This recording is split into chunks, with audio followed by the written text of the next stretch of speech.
Hey, family. So I'm going to get straight to the point here. I've been trying to break down how basically we go through life and we encounter situations, events, and we handle those situations and events by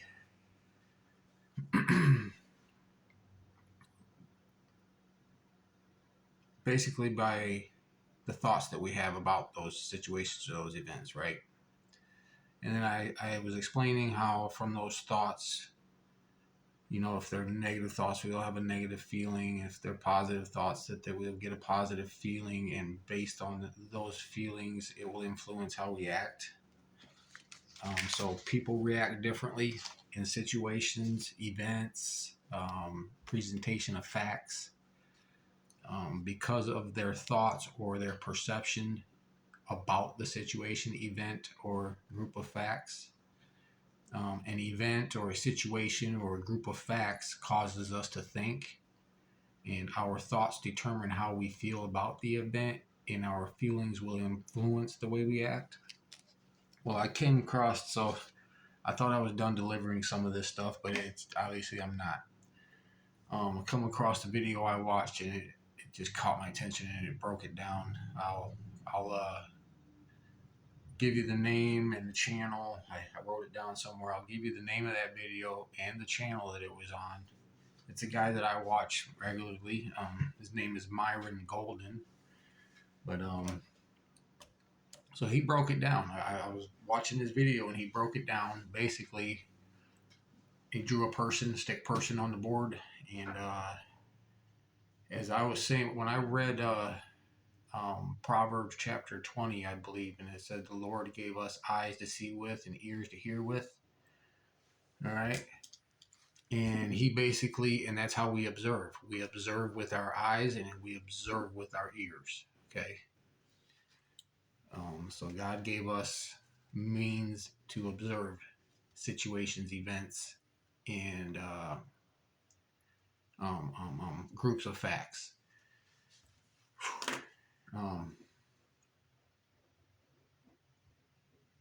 Yeah. So basically, I took it he did put the step in there, but I put it all together here for myself.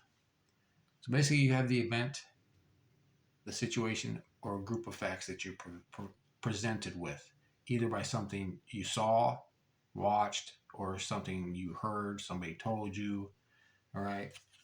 And I mentioned that we observe, we listen, and see through a belief window. Okay. So beliefs are our thoughts about how things are or how things should be. Beliefs are powerful and long lasting thoughts. Beliefs occur in many different kinds of situations, events, or groups of facts being presented to us. Beliefs are about the kind of person we think we are or we think we should be. Beliefs are about how the world is or how we think the world should be. When we identify our basic beliefs about our worldview and our own self-image, we will become aware of the ways that our beliefs affect our thinking in a wide variety of situations, events, or groups of facts being presented to us. Okay? So, go even further here. There's core beliefs. Core beliefs are usually developed in childhood. And when we're a child, the child accepts them absolutely without questioning. And people are often unaware of their core beliefs due to this quality. It is a belief about, yeah, okay. All right, so he basically, Myron Golden, in this video that I watched, he broke it down. There's an event, he said we just look at the facts, right? Okay. And I said, we need to look at the situation, event, and we need to look at them objectively, which is concrete facts and nothing else, right? But it went a whole different situation here. We can look just directly at the facts, like I said, but when we're looking through our belief window, so he basically mentioned here's the event, the situation, or the facts, and we observed them either with our eyeballs or through our ears, whatnot. And so we see those based on our beliefs, either positively or negatively, okay? So it's a negative or a positive. We instantly look at that event as being positive or negative. For most of us, it just boils down to habit, how we've reacted to situations throughout the past. And this all creates pathways in our brains that get wider, and our thoughts will take the path of least resistance. Okay? So yeah, it all boils down to beliefs, and he basically had these little dots coming off the stick figure's head. So the situation came about, there's the facts, boom, here's a belief coin, a two-sided coin, and it's called belief. And he said on one side of the coin you have faith, on the other side of the coin you have doubt. Faith is looking at it positively, doubt looking at it negatively. Okay. um the video was basically about worry and anxiety and getting past brainwashing ourselves to overcome procrastination. So, man, getting ahead of myself.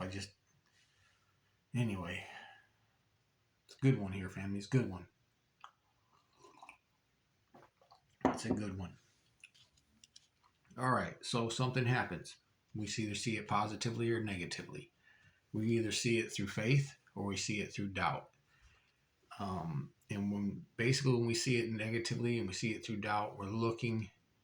This is how worry and anxiety is comes about. So basically, worry is anxiety, he says, which I agree. When you worry about something, you get anxious, and but what it is basically is wasting our current energy on a future outcome that is undesirable to us. Okay, so when you look at it from that doubt side of the belief coin, it's obviously going to be an undesirable. But if you look at it through the faith side of the belief coin, you're going to have faith in a positive outcome of that situation. Okay, and man, oh man, oh man, yeah. So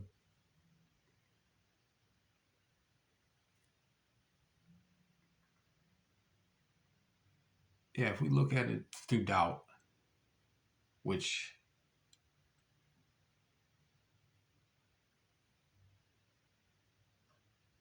so basically how things are or how things should be, or it's habits that were ingrained in us, thinking patterns that were ingrained in us over continually doing them, continually observing them, and we can challenge it. And the Bible says, be not conformed to this world, but be transformed by the renewing of your minds. And we renew our minds. For me personally, it's through reading the Word of God. He pointed me to Hebrews chapter 11 and chapter 12, focusing on the positive side of this belief coin, which was faith. Okay, so I'm just going to go ahead and read that, and we'll break that down. Okay, it's a little bit long here, so I'm going to try to read it quickly. But I've highlighted some things here, and to have faith is to be sure of the things we hope for, to be certain of the things we cannot see. So the fact or event situation comes up, all of a sudden, there is going to be a future outcome, right? But if we have doubt, so the name of this chapter is basically faith. Chapter 11, Hebrews chapter 11. It's on faith. Go check these out, and you can read them more all Bibles are in a different type of language. You might understand the King James version or I don't know, different versions. I don't know. I've got the Good News Bible. Today's English version. That's what I've got. And I've held on to this one because for some reason this one resonates with me much more. But yeah, to have faith is to be sure of things we hope for, to be certain of the things we cannot see. It was by their faith that people of ancient times won God's approval. It is by faith that we understand that the universe was created by God's word, so that what can be seen was made out of what cannot be seen. So the future outcomes we can't see, okay? But if we have faith, positive faith, that those situations will turn out positively, and we have faith that that's the way, we will have feelings of, what did he say? Encouragement, enthusiasm, and as expectation. Man, something like that. You have to watch the video. I'll find the name of that. It might be over there where I wrote it down. But yeah. So it is by faith that we understand. Okay, so that what can be seen was made out of what cannot be seen. So we can't predict the future. All we can do is choose how we decide to look at it. And we can be miserable and look at things through doubt and be worried about it, be anxious about it, or we can look at it through a belief window of faith and focus on that outcome that we do desire. Okay? All right. So it was faith that made Abel offer to God a better sacrifice than Cain's. Through his faith, he won God's approval as a righteous man because God himself approved of his gifts. By means of his faith, Abel still speaks even though he is dead. It was faith that kept Enoch from dying. Instead, he was taken up to God and nobody could find him because God had taken him up. The scripture says that before Enoch was taken up, he had pleased God. No one can please God without faith. For whoever comes to God must have faith that God exists and rewards those who seek him. It was faith that made Noah hear God's warnings about things in the future he could not see. Okay?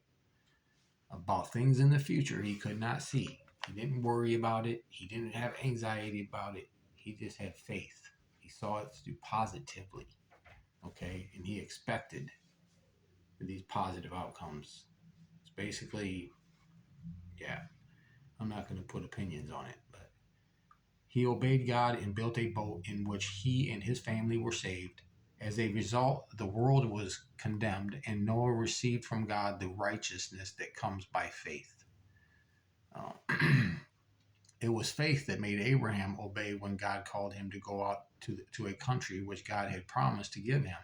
He left his own country without knowing where he was going, and by faith he lived as a foreigner in the country that God had promised him. He lived in tents, as did Isaac and Jacob, who received the same promise from God. For Abraham was waiting for the city which God had designed and built, the city with permanent foundation. So waiting for that which God has designed and built. Okay, permanent foundations. To me, that means something. It might, permanent foundations. Having faith and waiting for what was designed and built, basically a permanent foundation for our beliefs, our thinking, our thinking patterns to be more positive. I apply this to me in different ways. Everybody will. So it was faith that made Abraham able to become a father, even though he was too old and Sarah herself could not have children. He trusted God to keep his promise. Though Abraham was practically dead, from this one man came as many descendants as there are stars in the sky, as many as the numberless grains of sand on the seashore. It was in faith that all these persons died, They did not receive the things God had promised, but from a long way off they saw them. So they saw from a long way off in the in the future, they saw these promises.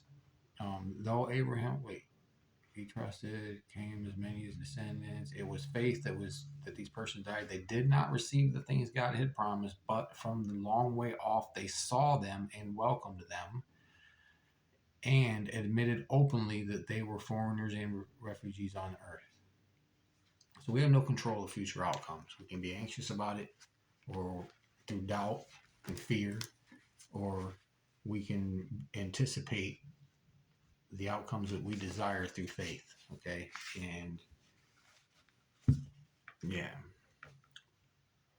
Anyway, let's see here. Blah, blah, blah. Those who say such things make it clear that they are looking for a country of their own.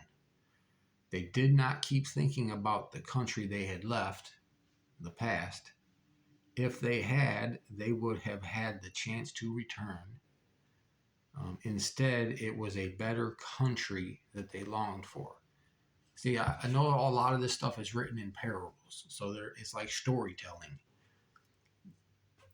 It's saying a story in a different way, a parable that is about something completely different. And I take this that, thinking about the country they had left. So I think, to me, that's a parable about the past, about the past that we came through.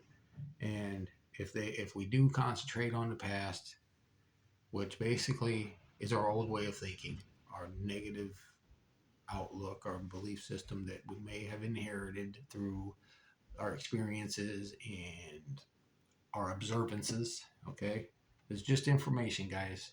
And I'm just trying to. I think it's interesting. I think it's very important, to be absolutely honest with you. So,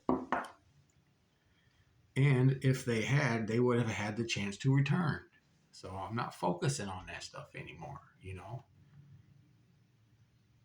These I am bringing my past into all of this just to as examples to show, hey, that I did go through some trials. I went through some struggles, some tribulations, and I did learn a lot of the wrong beliefs and a lot of the wrong thinking patterns, and I acted completely self-defeating. And through renewing my mind with principles, self-improvement information, and it's all about the thinking process, intervening with the thinking process. Instead, it was a better country that they longed for. So instead, it's a better, positive, my attitude towards the future.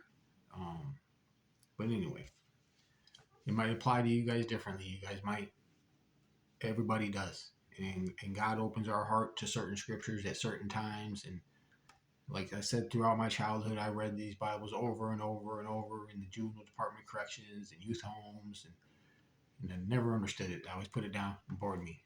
One day after a brother came to me and we said the sinner's prayer, and I was just defeated and looking for a new way of living and looking for a new way of thinking, basically a hope, because to me, my entire life was hopeless up to that point, and I just tired of it. But I said the sinner's prayer, gave my life to Christ, accepted him as my Savior, my Creator, the manufacturer of me, the person who knows how I was made, the person who knows how I'm supposed to work for my good.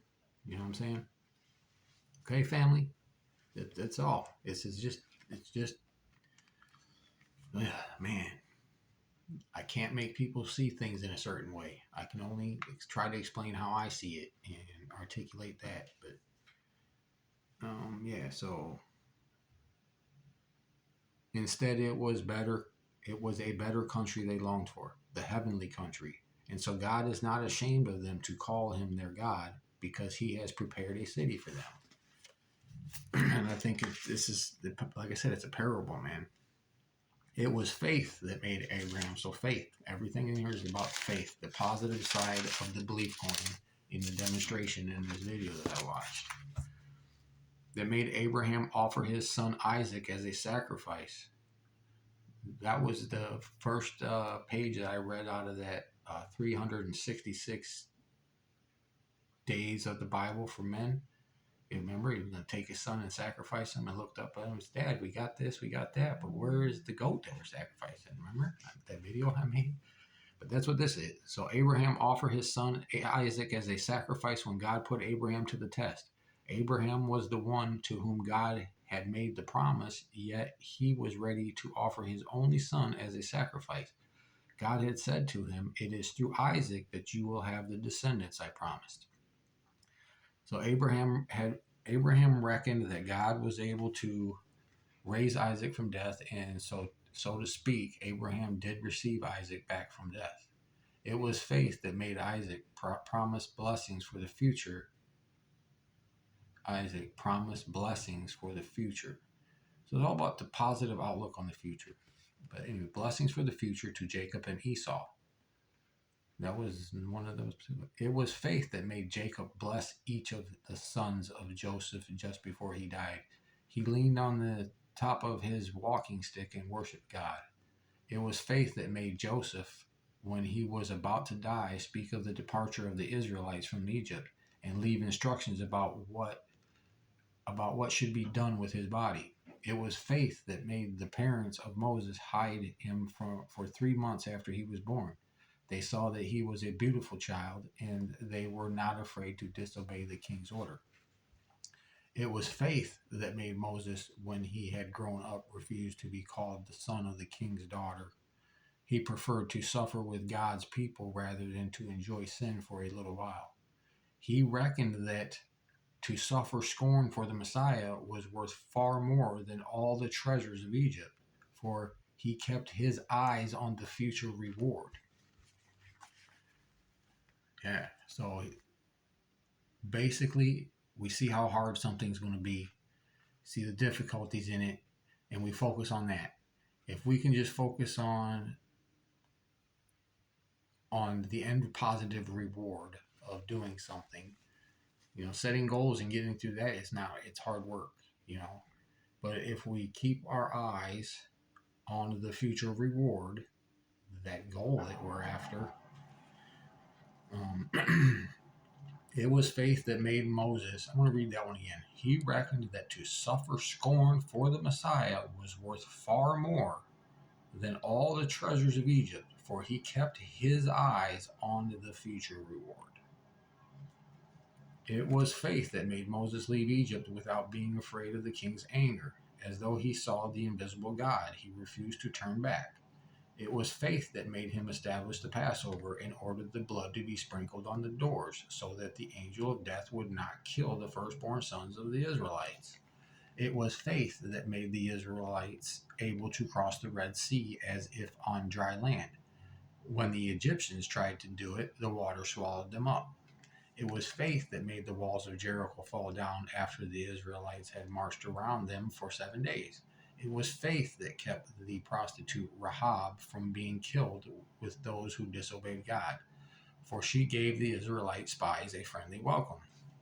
Should I go on?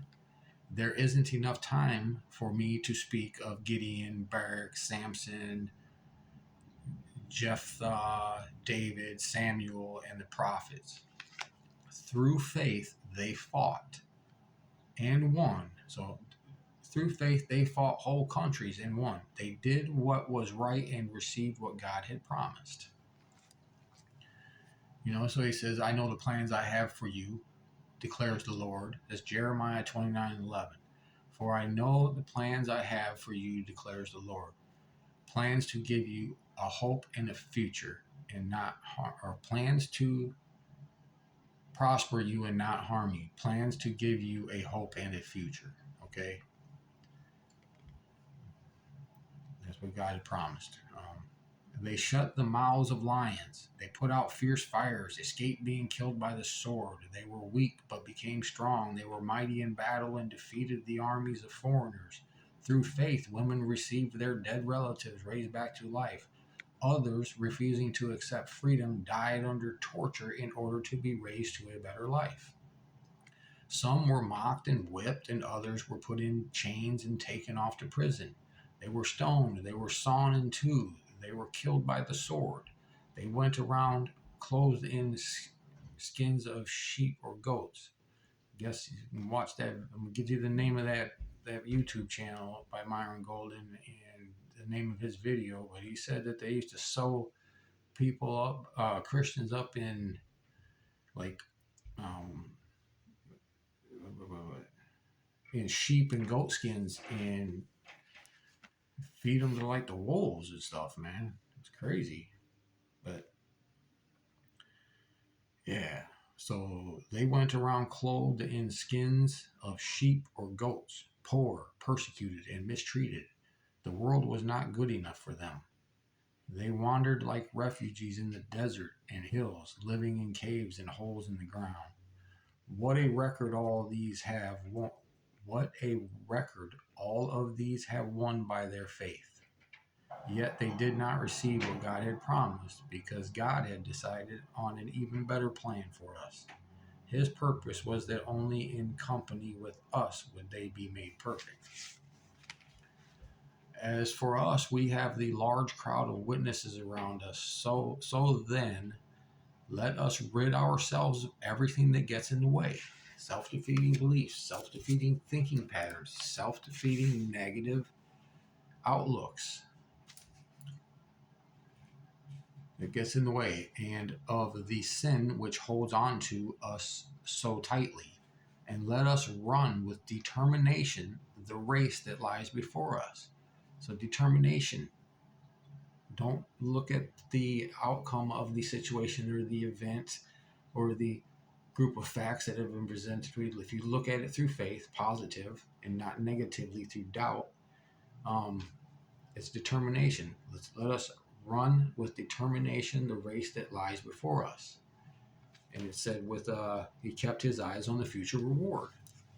Faith, the positive outcome. The outcome we desire will come about. All right. Let us keep our eyes fixed on Jesus, on whom our faith depends from beginning to end. He did not give up. I keep telling you guys, never give up. Keep pushing forward. Family, let's do this, man. We can do this. Change generational dysfunction, man. It's not any of our faults. Okay, it's not our fault unless you learn that you can change it, and then you don't. It's hard though. It's hard, and it takes. He did not give up because of the cross. He knew he was facing that cross.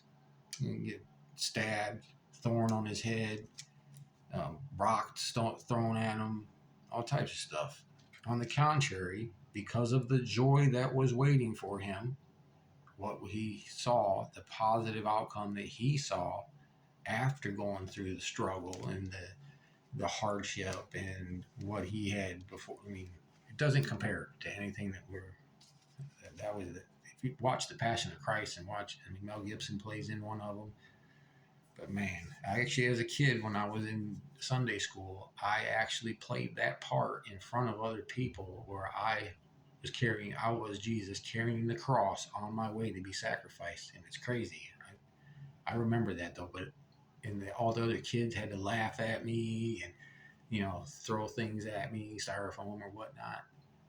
I just thought that was real ironic, man, that as a kid that I went through that. But he did not give up because of the cross. On the contrary, because of the joy that was waiting for him, he thought nothing of the disgrace or dying on the cross, and he is now seated at the right side of God's throne. Think of what he went through, how he put up with so much hatred from sinners. So do not let yourselves become discouraged and give up. For in your struggle against sin, you have not yet had to resist to the point of being killed. Have you forgotten the encouraging words which God speaks to you as his sons? My son, pay attention when the Lord corrects you, and do not be discouraged when he rebukes you. because the Lord corrects everyone he loves and punishes everyone he accepts as a son. Endure what you suffer as being a father's punishment. Your sufferings shows that God is treating you as his sons.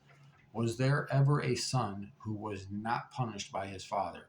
If you are not punished as all his sons are, it means you are not real sons, but bastards. In the case of our human fathers, they punished us and we respected them.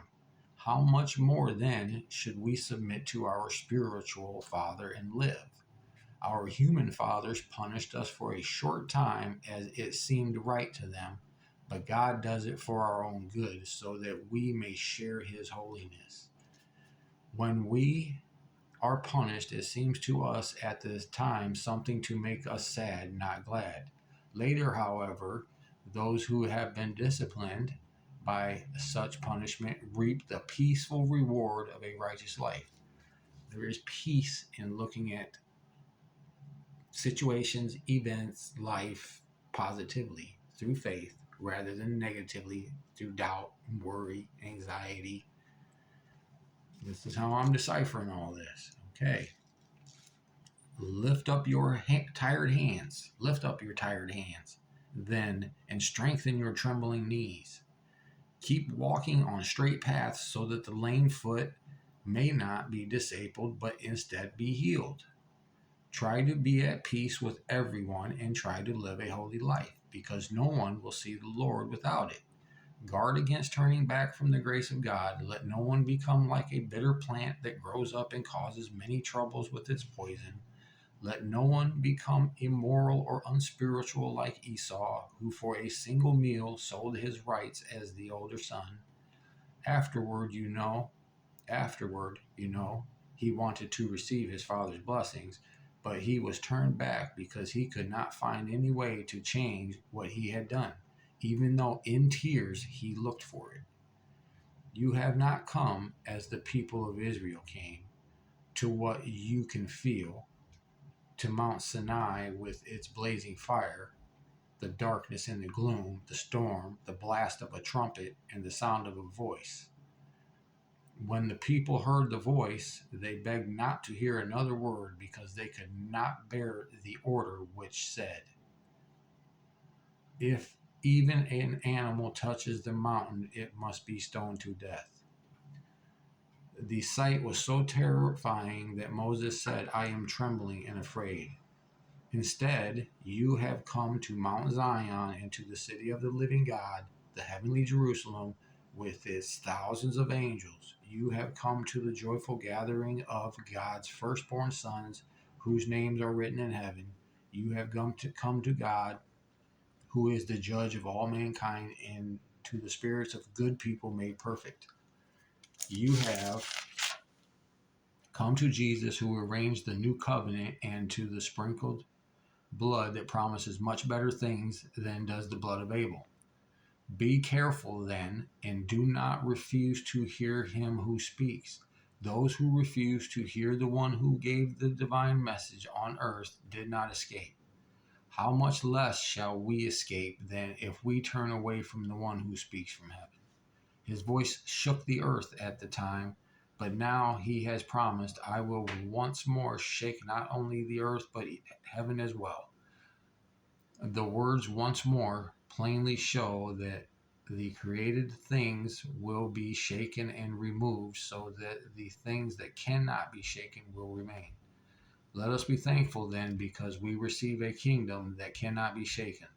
Let us be grateful and worship God in a way that will please him with reverence and fear, because our God is indeed a destroying fire. So that is Hebrews chapter 11 and chapter 12. And so, yeah, it was us observing the situations that we come to every day.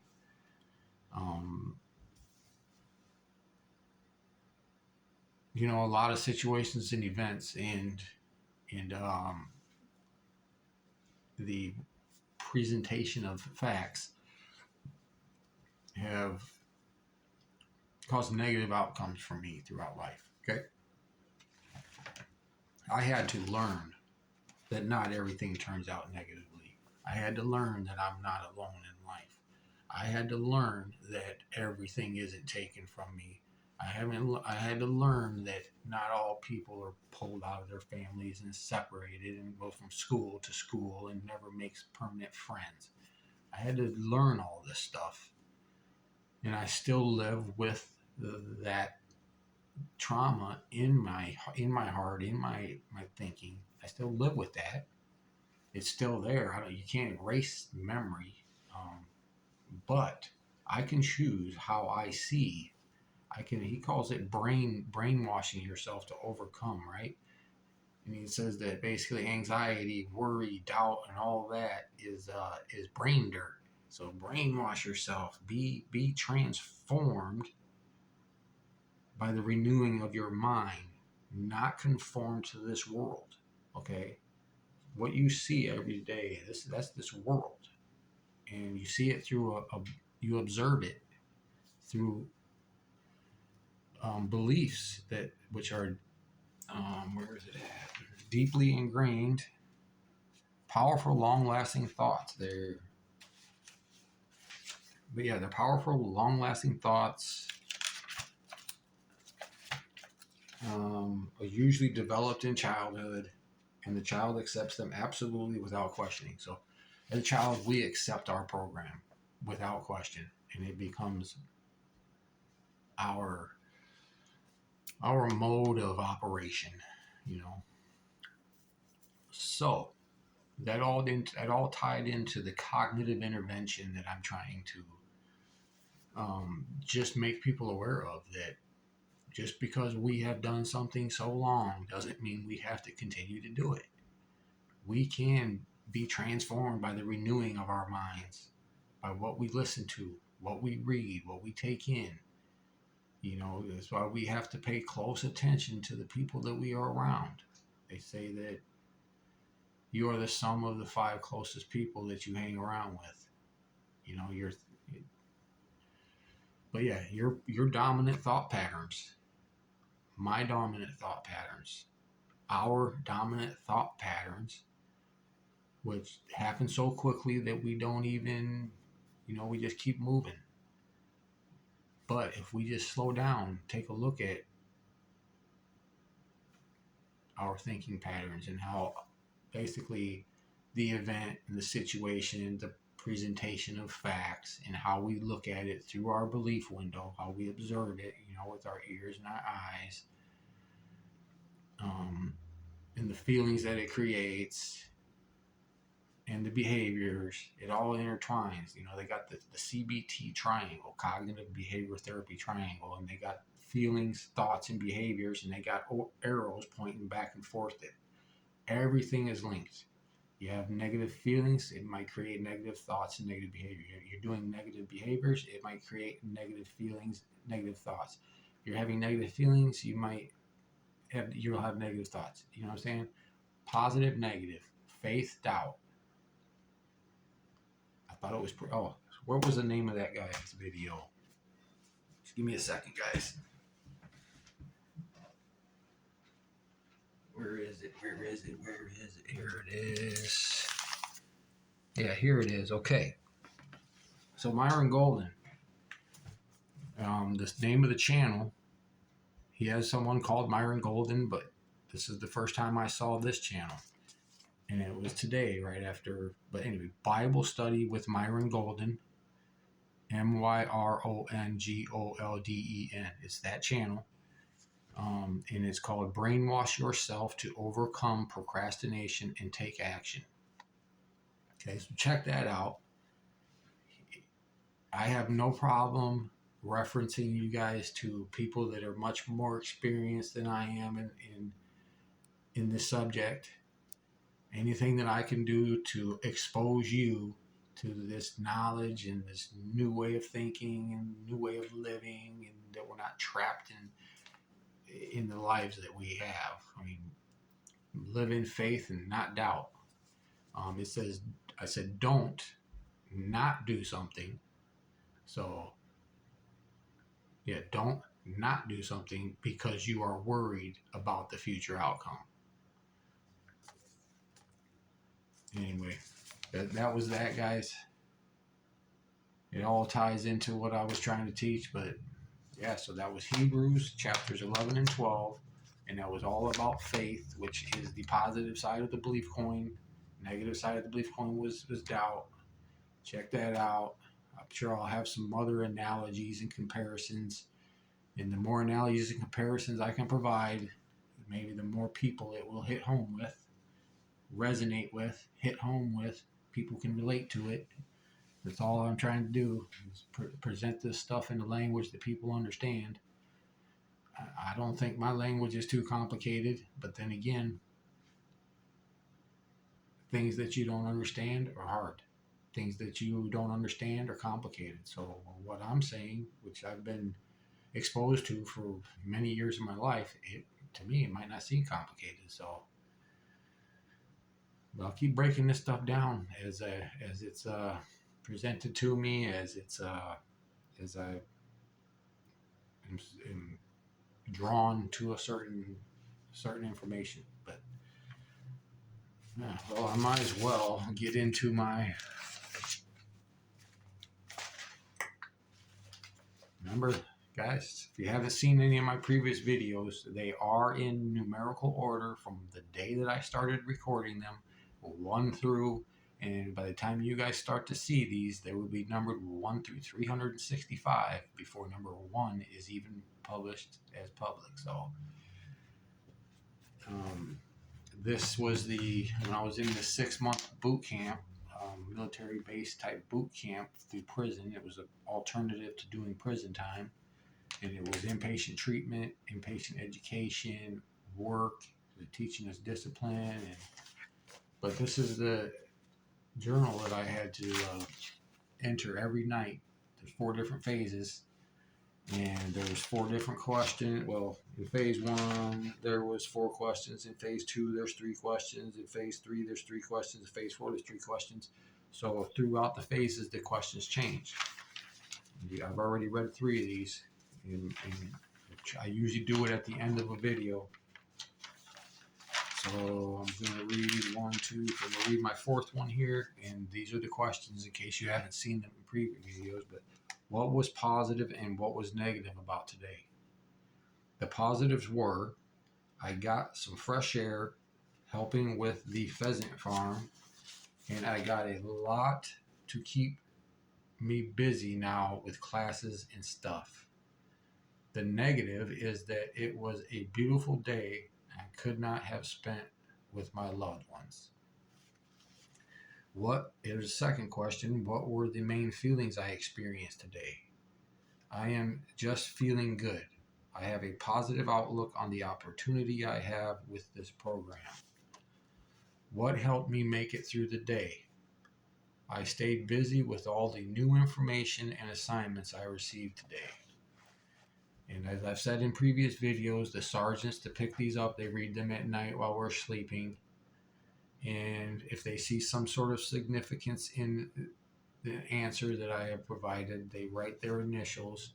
And the next day when we pick them up and we have to do our entry and we see their initials, we had to acknowledge the fact that we seen their initials and they saw some significance.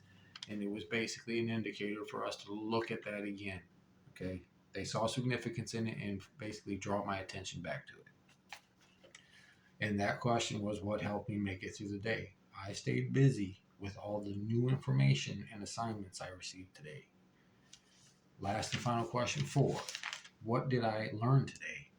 I learned how to multiply fractions. It's 12 years ago now, guys. Maybe I didn't know how to multiply fractions. I had forgotten how. So I guess I was relearned because I used to know. I learned if you don't use your brain, you can lose what you know. Yeah, and that's also a scripture in the Bible. If you don't guard what you have already, if you don't keep learning, you will lose what you already know, or something like that. I'll have to find that one. Those are at the end of every video, I'm trying to, if it has to do with the content, with the cognitive intervention, which I did this is on the event, the thoughts, the feelings, the actions, So I do this at the end of those videos. But thanks for watching, guys. God bless. Do not conform to this world, but be transformed by the renewing of your minds.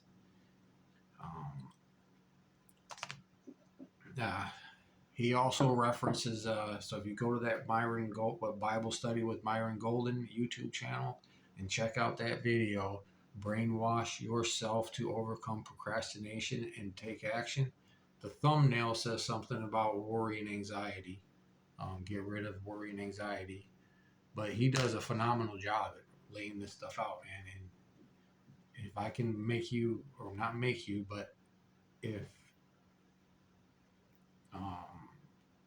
referencing somebody that's far more experienced at this than me can provide more value to you, I'm going to do it. So check out that channel. He also mentions Romans chapters 6, 7, and 8. I started to read those right in line with it. And I believe in Romans, one of those chapters is where it tells us, the scripture says, do not be transformed or conformed. So conformity is to become like. So do not become like this world, but be transformed, changed, improved by the renewing of your minds. And so that I'll have to find that, so that we can be witness to that which is good and righteous and perfect of God, something like that. All right, once again, another healing journey video for me, and hoping that it gives you guys some insight and some hope, and exposes you to new information that you may not have previously known, that you may know already, or that you heard, and now I'm re-sparking that in you. Keep pushing forward. Never give up. Have a positive outlook. Don't worry. Don't have anxiety. But that's kind of, if we practice these principles and these concepts, man. I'm doing this as I'm making these videos. I had to do this. So I haven't been in this information. I've just been focusing on working and learning to pay my bills and being able to take care of myself for the past 9, almost 10 years of sobriety. This here, when I started a month ago making these and I pulled this stuff out, this is when my actual true recovery started, okay? Yeah, abstinence and sobriety is not recovery. But it got me to a point where God knows that I was ready to retake on all this information again, and that it was at a point in my life when it was going to be beneficial to me. And so we're still waiting to see. This is Monday, Tuesday, Wednesday, Thursday. This coming Friday morning is when my brother is supposed to go into custody for a diluted UA after almost 30 months of being on drug court. And he takes care of her and pays the bills down there, my mom. He pays the bills. She doesn't work. She's got some injuries, and she's not very healthy, and she's 65 years old, but we're going to see how that plays out. I mean, I can look at that. So basically all this, I started looking at that situation differently, and I can make that outcome whatever I want it to be. It paralyzed and crippled me for a few days. I don't know why. It threw me into post-traumatic stress or into panic or what, but I called into work for a few days, but going through these concepts and through this information and seeing these videos that I've been seeing, I've been looking at the situation, the event, the presentation of facts in a whole different light. And I'm 90% not worried about it, 90% not having anxiety about it. I'm still not worried, but I'm still in limbo. I'm still a little bit anxious about what the outcome of all this is going to be, because without that, you can't really plan.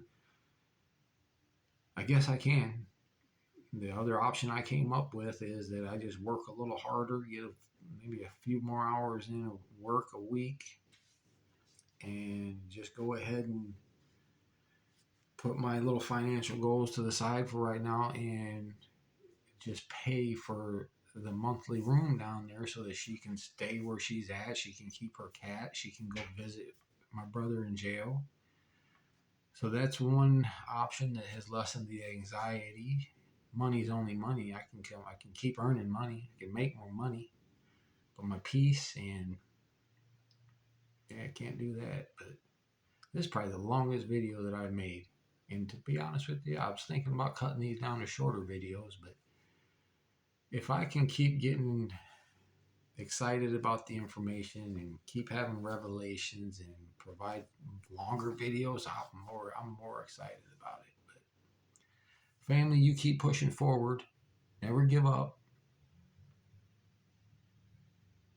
Our dominant thinking patterns determine the life we live.